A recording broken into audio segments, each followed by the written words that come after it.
Opposition leader Peter Dutton claims the government has been too slow enforcing a social media ban on children under 16. Speaking to News Corp about its Let Them Be Kids campaign, the Liberal leader says parents need support when it comes to battling their teenagers over social media. He added it's imperative the bill is passed now, while flagging the need for possible further legislation in the future. He has accused Labor of making excuses and says it is looking to make exemptions for big tech companies. Well, joining me live is Oliver White, National Youth Advisory Council Chair of NAPCAN. Oliver, thank you so much for joining us. This is such a divided topic, as you well know. What are your general thoughts on this ban?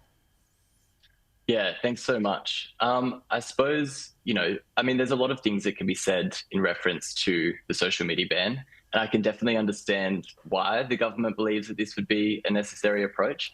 And look, I don't think anyone is combating the approach that there is problematic aspects of social media and that it certainly does need to be reformed. But I think that this ban perhaps has missed the mark a little bit. And that, for me, is for two main reasons. Firstly, young people are already disempowered through their regular lives. They can't vote, they aren't included in policy decisions that affect them. And so this just feels like another move that might take away the voices of children and young people. And we know through a lot of research that social media actually does have quite a few benefits for young people, particularly marginalised communities. It's their way of connecting with community, culture, democracy, identity, mental health support. We know that 73% of young people access their mental health support through social media. Yeah, you make some really... Oh, sorry, go for it. I was just going to say, and secondly, the policy doesn't feel quite thought out. It doesn't take that prevention approach that we know at NAPCAN does work. And, if the government is truly serious about bringing young people front and centre amongst this, then they should be meeting with people like the National Children's Commissioner, Anne Hollands, who we know Albo hasn't been meeting with her to discuss these sorts of issues that children and young people are facing. And we have, peak youth mental health bodies saying that this could cause further harm for children and young people. Similar things have been said from the E-Safety Commission. So I suppose we need to be thinking about the repercussions of a blanket ban for children and young people as well, because it is a complex issue.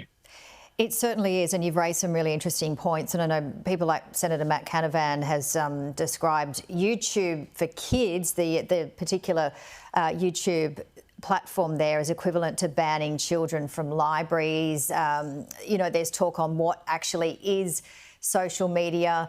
And again, yes, so much to it and so many pros and cons. And even talking to teenagers themselves, so many of them want the ban and so many don't, let alone adults having different opinions as well. I mean, I guess some of the benefits that you've raised, people who perhaps don't have much connection, for many people in rural areas, neurodiversion. But then on the flip side, you've got the addiction, you've got the big tech companies not really caring, would you say, about some of the content. But what are your thoughts on the types of social media? Do you think some perhaps could be available for children under 16, like YouTube for kids?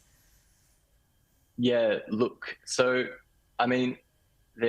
like we've said, it is a complex issue, and we're all divided on whether the benefits and the negatives of this. I suppose what I would welcome, or would be welcomed by many, is an announcement from the government to actually implement a multi-million-dollar package on digital media literacy and social media literacy that could be rolled out across Australia in schools and in remote communities for those people, so that those individuals from 16 and below, if the ban was successful, could come out of that ban with the knowledge and the safety to how to engage in social media safely. But I would argue that the ban wouldn't need to be in place if that multi-million-dollar package had been rolled out.